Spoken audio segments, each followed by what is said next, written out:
छेडीपदा additional तहसीलदार जी थे city actually आमर complaint होचन जड़े एडवोकेट सी तांको क्लाइंट तरफ दीटा म्यूटेशन केस जो आरओआर परिवर्तन पर म्यूटेशन केस दीटा फाइल करते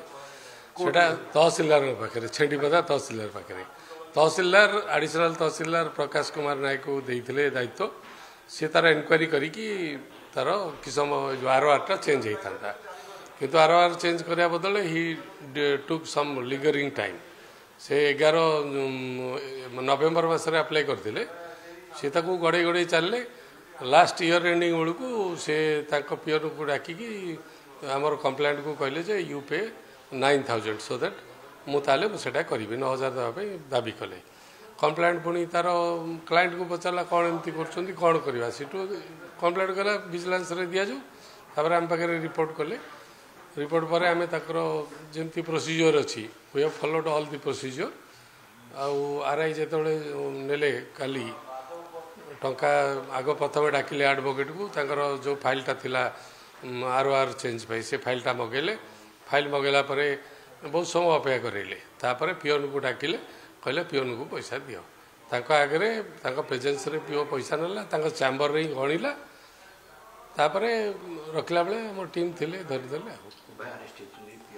से काली 2 जन जाक अरेस्ट होती ना Cuttack vigilance PS case number 39/2025 registration होती आज से फरवर्ड होती से अनुगुल स्पेशल जज विजिलेंस कोर्ट को फरवर्ड हे ताकर तो सो फार ताकर हाउस सर्च जो होता पाखु बर्तमान 3 लाख एवं कैश रिकवरी होती फर्दर इन्वेस्टिगेशन चलती पर जना पड़ ये सब इन्वेस्टिगेशन अंडर अच्छी से आज मुख्य हूँ ट्रैप केसटा आ ट्रैप केस टार्गेट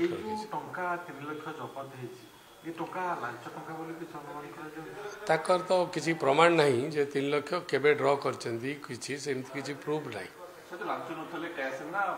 पूरा कैश रे ताको रूम रे कैश गणा होची टंका गणा होची साक्षी भी प्रेजेंट भी अच्छी स्पॉट हाँ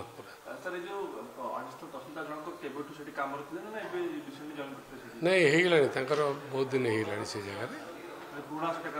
हाँ पुराना रेकर्ड भी सेमती खराब अच्छी हाँ पूर्व बहुत अच्छी किंतु कंप्लेंट आम पाक आसिले ही आम फर्दर स्टेप नहीं पार तार बर्तमान इन्वेस्टिगेशन चली जहाँ बाहर फर्दर स्टेप नहीं